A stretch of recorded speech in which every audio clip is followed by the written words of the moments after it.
রাসূলিহি পয়গম্বরগণ যারা আছেন তাদের উপরে ঈমান আনলাম।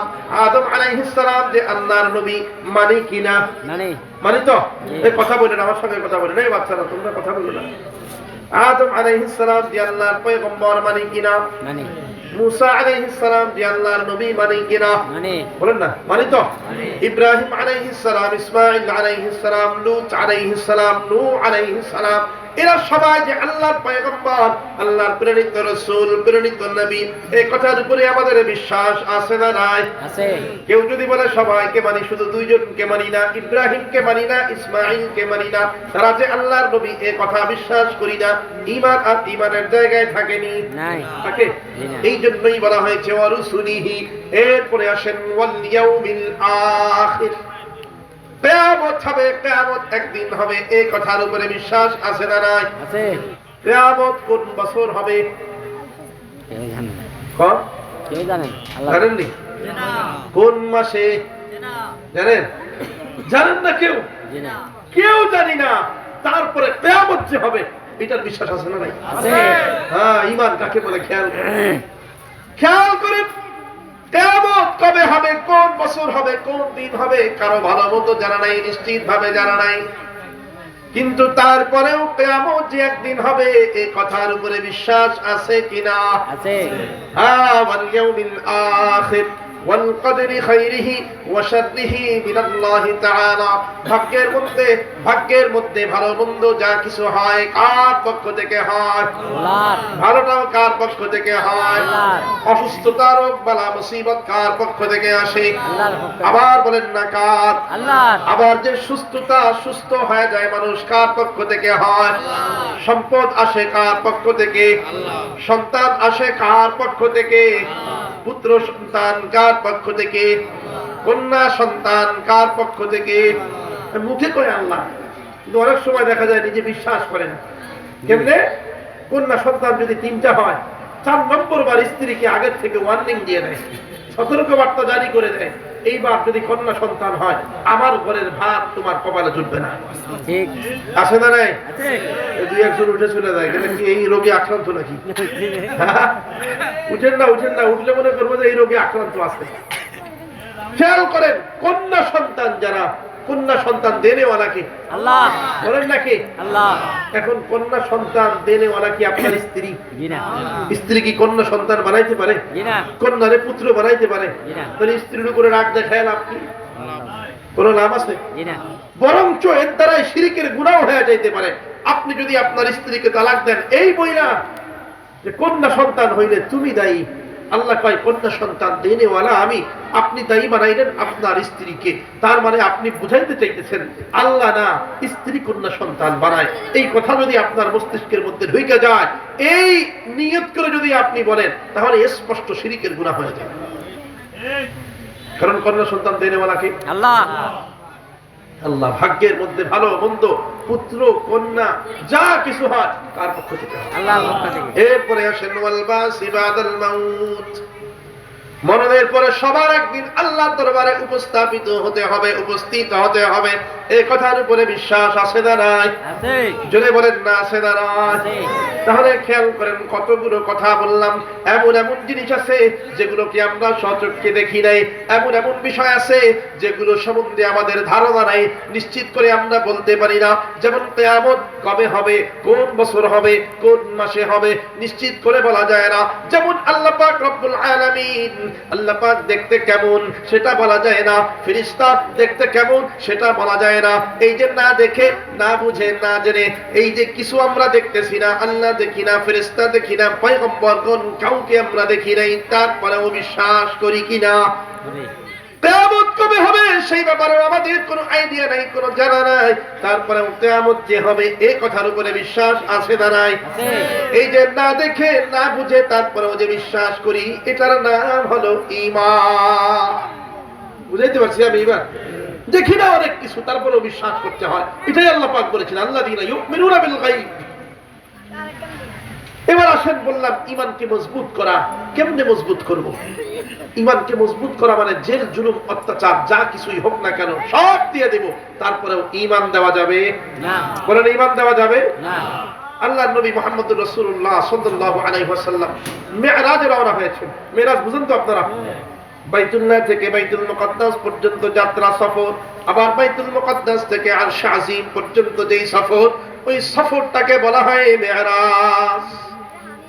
জানেন তো নবীজি মুহাম্মদুর রাসূলুল্লাহ সাল্লাল্লাহু আলাইহি ওয়াসাল্লাম যখন মিরাজে রওনা হয়েছে, আল্লাহ পাক রব্বুল আলামিন তাকে বিভিন্ন রকমের নিদর্শন, বিভিন্ন রকমের কুদরত দেখাইতেছেন। নবীজি বলেন আমি ভাবতেছি, ও ভাই খেয়াল করেন, মুসনাদে আহমদের হাদিস, নবীজি মুহাম্মদুর রাসূলুল্লাহ সাল্লাল্লাহু আলাইহি ওয়াসাল্লাম বলেন জিবরাইলের সঙ্গে আমি সামনের দিকে আগাইতেছি, হঠাৎ করে দেখি একটা স্থান থেকে সুন্দর ঘ্রাণ বের হয়, মিশক আম্বরের ঘ্রাণ। কিসের ঘ্রাণ বলেন না? মিশক আম্বরের ঘ্রাণ, সুন্দর ঘ্রাণ বের হয় একটা স্থান থেকে। সঙ্গে সঙ্গে জিবরাইল আমিনকে ডাক দিয়ে বলি, ভাই জিবরাইল, এই স্থান থেকে এত সুন্দর ঘ্রাণ কেন বের হয়? জিবরাইল সঙ্গে সঙ্গে ডাক দিয়ে বলে, নবী গো, এই স্থানের মধ্যে এমন একজন মহিয়সী রমণী নারীর কবর রয়েছে, যার কবর থেকে সদা সর্বদা এমন ভাবেই মিশক আম্বরের ঘ্রাণ বের হইতে থাকে। জোরে বলেন না সুবহানাল্লাহ। নবীজি ডাক দিয়ে বলে, সে কি কোন রাজরানী ছিল? কে সে?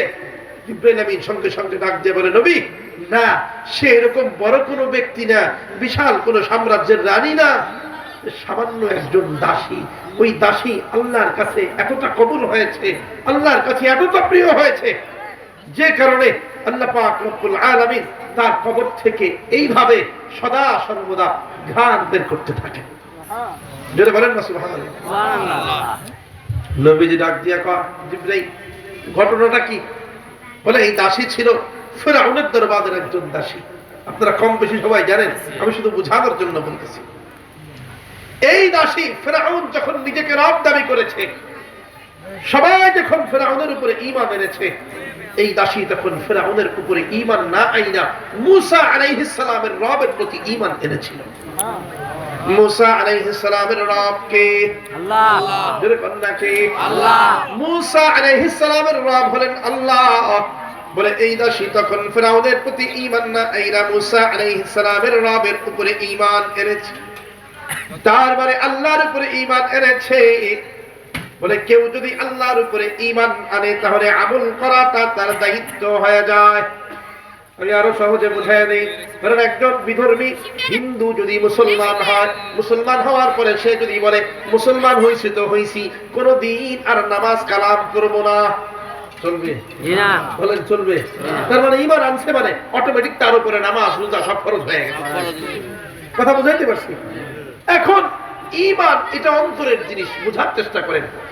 ঈমানটা গোপনে করা যায়। কেউ যদি এখানে বসে বলে যে আমি আল্লাহকে বিশ্বাস করি, এখন আসলে যদি বিশ্বাস না করে, তাহলে কি আমি দেখতে পারবো তার মনের মধ্যে ঢুইকা? বলেন ঢুইকা দেখা সম্ভব? তার মানে ঈমানটা হলো গোপন অন্তরের জিনিস। তবে আমল যেটা, এটা কিন্তু গোপন না। কেউ যদি এখানে বসে বলে যে আমি নামাজ পড়বো, মনে মনে হবে? নামাজ মনে মনে পড়া যায়? পানি খাইতেছে একদিক দিয়ে, আর একদিক দিয়ে আমি রোজা আছি, মনে মনে চলবে? তার মানে ইবাদত যেটা, এইটা গোপনে করা যায় না, মনে মনে করা যায় না। ঈমানটা মনের জিনিস, ইবাদত অঙ্গ প্রত্যঙ্গের জিনিস। তাহলে খেয়াল করেন, কেউ যদি ঈমান আনে, আমল করাটা, ইবাদত করাটা তার উপরে কর্তব্য হয়ে যায়, দায়িত্ব হয়ে যায়। ঈমান অন্তরের জিনিস, গোপন করা যায়, কিন্তু আমলটাকে তো গোপন করা যায় না। আমল তো অঙ্গ প্রত্যঙ্গের জিনিস। নামাজ আদায় করলে মানুষ দেখবেই, গোপনে আদায় করা যায় না, মনে মনে আদায় করা যায় না। ফিরআউনের ওই দাসী যখন আল্লাহর উপরে ঈমান এনেছে, ঈমানটা চুপায়া চুপায়া রাখতে পেরেছে, কিন্তু ঈমান আনার পরে যে আমল করাটা কর্তব্য হয়ে যায়, দায়িত্ব হয়ে যায়, আমল তো গোপন করা যায় না, লুকানো যায় না। তো ঈমান আনার পরে আমল করতেও শুরু করে দিয়েছে। আমল কি? বলে যখনই কোনো ভালো কাজ শুরু করতে যায়, তখনই পড়ে বিসমিল্লাহির রহমানির রহিম। এই আমল করেননি আপনারা? করার চেষ্টা করেন। যেখানে দোয়া আছে, দোয়া পারলে পড়বেন, না পারলে বিসমিল্লাহ পড়বেন। পারবেন না ইনশাআল্লাহ? ইনশাআল্লাহ। খাবারের শুরুতে দোয়া আছে না নাই? আছে। ঘুমের শুরুতে দোয়া আছে না নাই? যদি আপনার ঘুমের শুরুর দোয়া মনে না থাকে, খাবারের শুরুর দোয়া যদি মুখস্থ না থাকে, তাহলে খাবার খাইতে পড়েন বিসমিল্লাহ, ঘুমের শুরুতে পড়েন বিসমিল্লাহ, পথ চলার শুরুতে পড়েন বিসমিল্লাহ, মসজিদে ঢোকার বের হওয়ার দোয়া আছে, যদি দোয়া জানেন তো দোয়া পড়েন, দোয়া না পড়তে পারলে ঢোকার সময় পড়েন বিসমিল্লাহ, বের হওয়ার সময় পড়েন বিসমিল্লাহ। কাপড় পরার দোয়া আছে, দোয়া না জানলে কাপড় পরার শুরুতে পড়েন বিসমিল্লাহ। বলা যায় না? এখন ওই যে ফিরআউনের দাসী, ওই দাসী আমল শুরু করে দিয়েছে বিসমিল্লাহর আমল। কোন কাজ শুরু করতে গেলেই সেখানে পড়ে বিসমিল্লাহির রহমানির রহিম।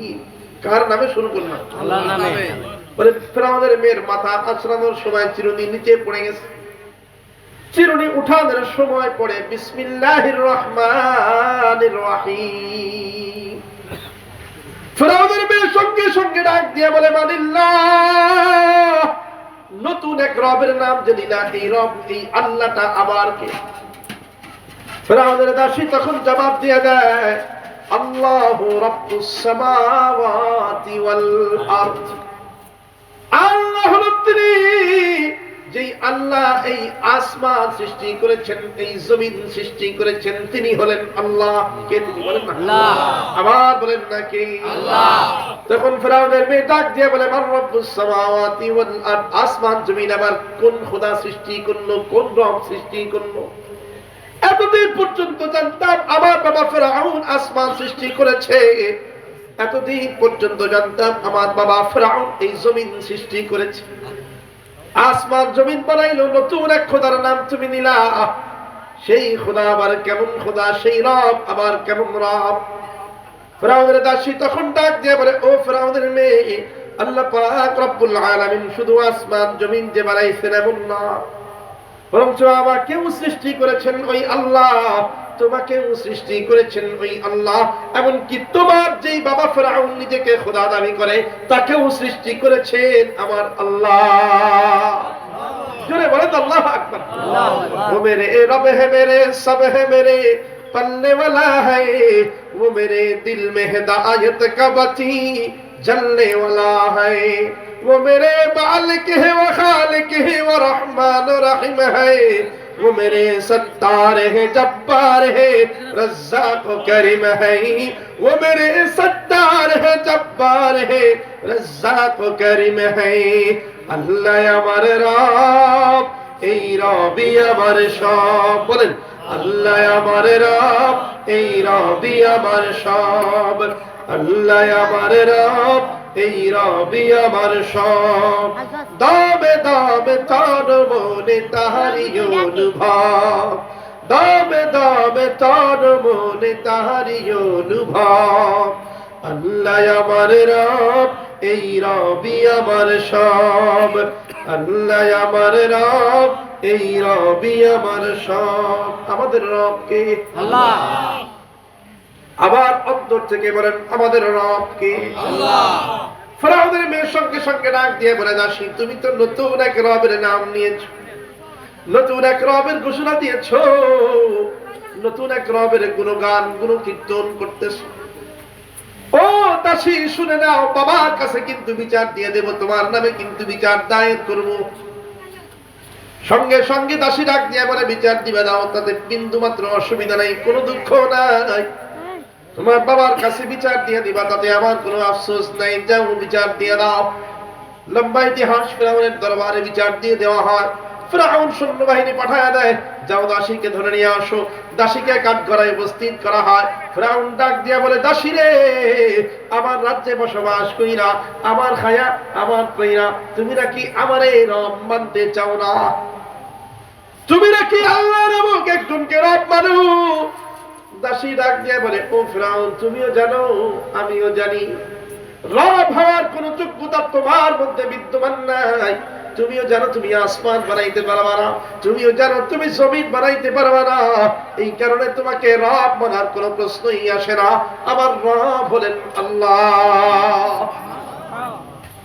ফিরআউন ডাক দিয়ে বলে শাস্তি কিনতে হবে। দাসী বলে অসুবিধা নেই, শাস্তি দিবা দাও।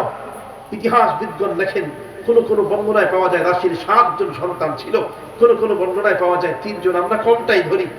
ফিরআউন ডাক দিয়ে বলে তোমার সন্তান সহ তোমাকে শাস্তি দেওয়া।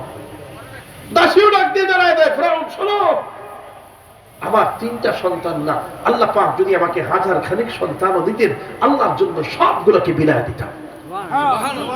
জোরে বলেন না সুবহানাল্লাহ। লম্বা ইতিহাস খেয়াল করেন, ফিরআউন সৈন্যবাহিনীকে ডাক দিয়ে বলে আগুন জ্বালায় দাও, শাস্তি দেওয়া হবে, আগুন জ্বালায় দাও। আগুন জ্বালায় দেওয়া হয়, আগুনের উপরে কড়াই দেওয়া হয়, কড়াইয়ের মধ্যে তেল ঢেলে দেওয়া হয়, তেলগুলো যখন গরম হয়ে যায়, দাসীর কোলে ছিল একটা দুধের সন্তান। ফিরআউন সৈন্যবাহিনীকে পাঠায় দেয় যাও দুধের সন্তানকে টেনে নিয়ে ওই গরম তেলের মধ্যে নিক্ষেপ করো। দুধের সন্তানকে কোল থেকে টেনে নিয়ে দাসীর কোল থেকে টেনে নিয়ে দুধের সন্তানকে গরম তেলের মধ্যে নিক্ষেপ করে দেওয়া হয়। হাড্ডি চামড়া গোস্তগুলো সব আলাদা আলাদা হয়ে যায়। আবার দ্বিতীয় সন্তানকে এইভাবে টেনে হিচড়ে ওই গরম তেলের মধ্যে নিক্ষেপ করা হয়। হাড্ডি গোস্ত চামড়া গুলো সব আলাদা আলাদা হয়ে যায়। তৃতীয় সন্তান একটু বড় হয়েছে, কথাবার্তা বলতে শিখেছে, ভালো মন্দ বুঝতে শিখেছে। ওই সন্তানকেও মায়ের কাছ থেকে টান দিয়ে নিয়ে ওই গরম তেলের মধ্যে নিক্ষেপ করে দেওয়া হয়। ইতিহাসবিদগণ লেখেন ওই সন্তানকে যখন গরম তেলের মধ্যে নিক্ষেপ করে দেওয়া হয়, ওই সন্তান কান্না করার বদলে উল্টা হাসতে শুরু করে দেয়। মা তখন ডাক দিয়ে বলেন সন্তান, দুনিয়ার জমিনে কেউ যদি কষ্ট পায় তাহলে সে তো হাসে না, কেঁদে ফেলে। কেউ যদি কোনো মুসিবতের মধ্যে পড়ে যায় তাহলে তার মুখ দিয়ে তো হাসি বের হয় না, উল্টা তার চোখ দিয়ে তো পানি বের হয়। তুমি দেখি কান্না করার বদলে উল্টা হাসতেছো, ও সন্তান এমন কি হইল? সন্তান তখন ডাক দিয়ে বলে মা গো, এই তেলের মধ্যে গরম তেলের মধ্যে আসার আগ পর্যন্ত আমার মনের মধ্যে সন্দেহ ছিল তুমি যেই রবের প্রতি ঈমান এনেছো ওই রব আসল রব কিনা। কিন্তু মা যখন আমি এই গরম তেলের মধ্যে নিক্ষিপ্ত হয়েছি এইবার আমার আর কোনো সন্দেহ নাই তুমি যেই রবের প্রতি ঈমান এনেছো ওই রবই আসল রব। কেন ওই রব আসল রব? কেন? মা জিজ্ঞাসা করে কেন তুমি কেমন করে বুঝলা ওই রব যে আসল রব? সন্তান তখন ডাক দিয়ে বলে মা গো, তুমি তো আমাকে জান্নাতের বর্ণনা শুনিয়েছিলা, তুমি বলেছিলে তোমার রবের জান্নাতের মধ্যে এত শান্তি। ও মা, আমি যখন এই গরম তেলের মধ্যে নিক্ষিপ্ত হলাম এখানে আসার সঙ্গে সঙ্গে আমার কাছে কেমন যেন মনে হইল দুনিয়ার সবাই যদিও বা দেখতেছে, যারা পর্যবেক্ষণকারী সবাই যদিও বা দেখতেছে, আমার কষ্ট হয়, আমার হাড্ডি গোস্ত চামড়া সবগুলো আলাদা আলাদা হয়ে যায়। কিন্তু বিশ্বাস করো মা গো, এখানে আসার সঙ্গে সঙ্গে আমার কাছে মনে হইতেছে ওই যে আল্লাহ জান্নাতের বর্ণনা যে তুমি দিয়েছিলা সেই জান্নাতের বাগানের মধ্যে আইসা বসলাম। জোরে বলে তো আল্লাহু আকবার। ফিরআউন তখন ডাক দিয়া বলে ও দাসী, তোমার 3টা সন্তানকে হত্যা করা হইল, এখনো সময় আছে, আল্লাহর উপর থেকে ঈমান সরাও। আমি ফিরআউনকে রব হিসাবে স্বীকৃতি দাও, রব হিসাবে আমি ফিরআউনকে মাইনা নাও। দাসী বলে 3টা সন্তান না, তুমি যদি আমাকে হত্যা করো তারপরেও তোমার উপরে আমি ঈমান আনতে পারবো না, ঈমান আনতে চাই না। শেষ পর্যন্ত দাসীকে টেনে হিঁচড়ে নিয়ে ওই গরম তেলের মধ্যে নিক্ষেপ করা হয়। ওই সন্তানের মতো দাসীও এইবার হাসতে শুরু করে দেয়। চতুর্পাশের মানুষজন সবাই পর্যবেক্ষণ করতে থাকে। এমপি মন্ত্রী সবাই সেই শাস্তির স্থানে উপস্থিত। রাজ্যের প্রধানমন্ত্রীও আছে, রাজ্যের শিল্পমন্ত্রী, স্বরাষ্ট্রমন্ত্রী, অর্থমন্ত্রী সবাই সেখানে উপস্থিত। ফিরআউন তাকায় দেখে সবাই আছে, কিন্তু রাজ্যের যে রানী, রানীকে খুঁজে পাওয়া যায় না। কোথায় গেল রানী? ফিরআউনের রানী, ফিরআউনের বিবি, তার নাম কি? আসিয়া। জোরে বলেন না কি? আসিয়া। রানী আসিয়াকে কোথাও খুঁজে পাওয়া যায় না। খুঁজতে খুঁজতে দেখে রাজ্যের এক কোণায় রানী আসিয়া আকাশের দিকে তাকায় আছে। সবাই শাস্তি দেখে, রানী আসিয়া শাস্তি দেখে না। আসিয়া আকাশের দিকে তাকায় তাকায় হাসে। ফিরআউন ডাক দিয়ে বলে আসিয়া, আমার রাজ্যের সবাই শাস্তি পর্যবেক্ষণ করতেছে, তুমি রানী হয়েও কেন অনুপস্থিত, কেন তোমার উপস্থিতি নাই? আসিয়া ডাক দিয়া বলে, সবাই তো তামাশা দেখে, আমি তামাশা দেখি না, আমি আমার আল্লাহর মহা কুদরত দেখি। এমন কি কুদরত দেখো তুমি আসিয়া? আসিয়া ডাক দিয়া বলে, ফিরাউন, তুমি যে দাসীকে একটু আগে হত্যা করলা, হয়তো বা তোমার কাছে ওই দাসীর বিন্দুমাত্র দাম নাই, বিন্দুমাত্র মূল্যায়ন নাই, কিন্তু আল্লাহর দরবারে ওই দাসীর এতটাই মর্যাদা, এতটাই দাম যে ওই দাসীর রূহটাকে কবজ করে বহন করে আল্লাহর দরবারে নেওয়ার জন্য আল্লাহ পাক রব্বুল আলামিন অগণিত অসংখ্য জান্নাতি ফেরেশতাদের হাতে জান্নাতি রুমাল দিয়া দুনিয়ার জমিনে পাঠায় দিয়েছে। বলে আমি তাকায় তাকায় দেখলাম আসমান থেকে ফেরেশতারা দুনিয়ার জমিনে আগমন করতেছে। ফেরেশতারা বলাবলি করতেছে, একদল আর একদল ডাক দিয়ে বলে, আমি এই রূহ বহন করব, আমরা রূহ বহন করব। আর একদল ডাক দিয়ে বলে, না না, এই রূহ বড় দামি রূহ, আমরা এই রূহটাকে আল্লাহর দরবারে বহন করে নিয়ে যাব। বলে আমি তাকায় তাকায় দেখলাম যে দাসীর কোনো দাম, কোনো মূল্য তোমার দরবারে নাই। আল্লাহর দরবারে ওই দাসীর এতটাই মূল্য, এতটাই মর্যাদা যে তার এই রূহটাকে কবজ করে আল্লাহর দরবারে পৌঁছায় দেওয়ার জন্য আল্লাহর জান্নাতি ফেরেশতারা কাড়ি লাগায় দিয়েছে। জোরে বলেন না আল্লাহু আকবার। ফিরাউন সঙ্গে সঙ্গে ডাক দিয়ে বলে, আসিয়া, যেই আল্লাহর নাম মুখে আনার কারণে দাসীকে হত্যা করা হলো, তোমার মুখে ও দেখি সেই আল্লাহর নাম। কার নাম? আবার বলেন না, কার নাম? ও আসিয়া, তুমিও কি ওই আল্লাহর উপরে ঈমান এনে ফেললা নাকি?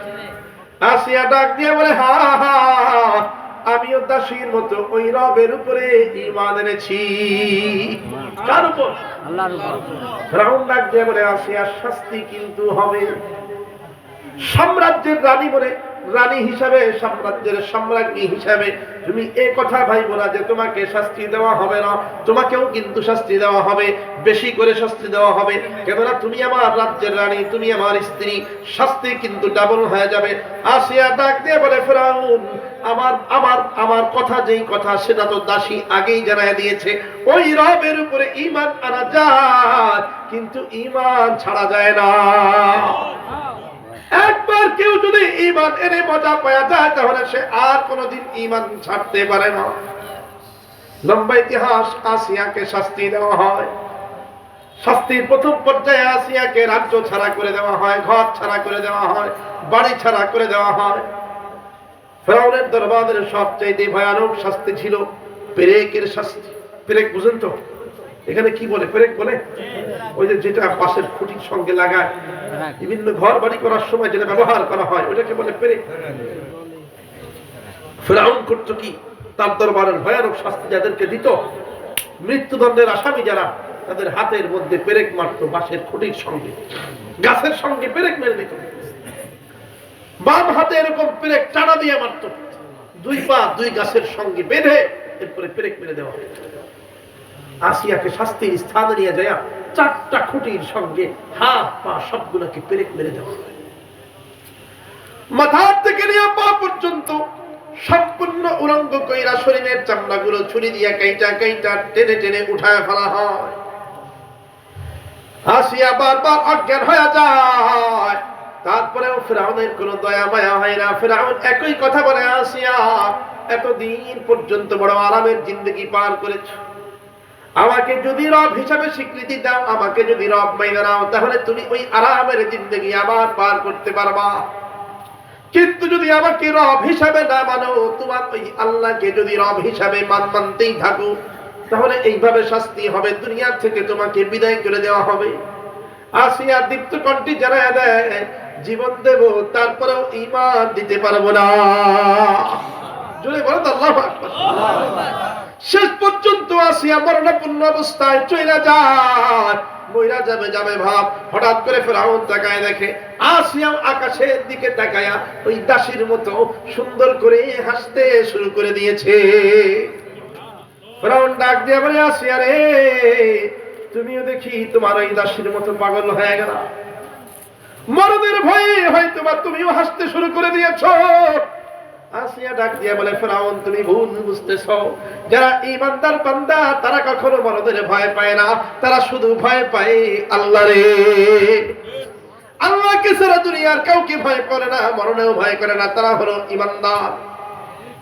আসিয়া সঙ্গে সঙ্গে ডাক দিয়ে বলে, ফেরাউন আমি ওই কারণে মরদের ভয়ে হাসতেছি না, বরঞ্চ আমি হাসতেছি আল্লাহর আরো একটা মহা কুদরত দেখা। তুমি যখন আমাকে নির্মমভাবে নির্যাতন করতেছিলা, তখন আমি আসি আল্লাহ পাক রব্বুল আলামিনকে গোপনে গোপনে ডাক দিয়ে একটা আবদার করেছিলাম, রব্বি বিনিলি ইনদাকা বাইতান ফিল জান্নাহ। আল্লাহ পাক রব্বুল আলামিনকে ডাক দিয়ে বলেছি, আল্লাহ ও রব, ফেরাউন আমাকে ঘর ছাড়া করে দিয়েছে, বাড়ি ছাড়া করে দিয়েছে, তাতে আমার বিন্দু মাত্র দুঃখ নাই, তাতে আমার বিন্দু মাত্র অসুবিধা নাই, কিন্তু তোমার কাছে আমার একটা ছোট্ট আবদার আছে, ফরিয়াদ আছে। ফেরাউনের ঘর ছাড়া হয়েছি, বাড়ি ছাড়া হয়েছি, তাতে আমার বিন্দু মাত্র দুঃখ নাই। তোমার কাছে আবদার হলো ওই জান্নাতের মধ্যে তোমার কাছাকাছি স্থানে আমি আসিয়ার জন্য তুমি ছোট্ট একটা ঘর বানায়া দিও। जो तू मेरा तो सब मेरा, फलक मेरा ज़मी मेरी, अगर एक तू नहीं मेरा तू कोई शय नहीं मेरी, अगर एक तू नहीं मेरा तू कोई शय नहीं मेरी। কবি বুঝাইতে চান, আল্লাহ তুমি যদি আমার হয়ে যাও সারা দুনিয়ার সব আমার হয়ে যাবে, তোমারে আমি যদি পাওয়া যাই সারা দুনিয়ার সব আমি পাওয়া যাব, এই আসমান জমিন সব আমার হয়ে যাবে। আর যদি আমি দুনিয়ার সব পাইলাম কিন্তু তোমারে পাইলাম না, তাহলে আমি কিছুই পাইলাম না, কিছুই আমার হইল না।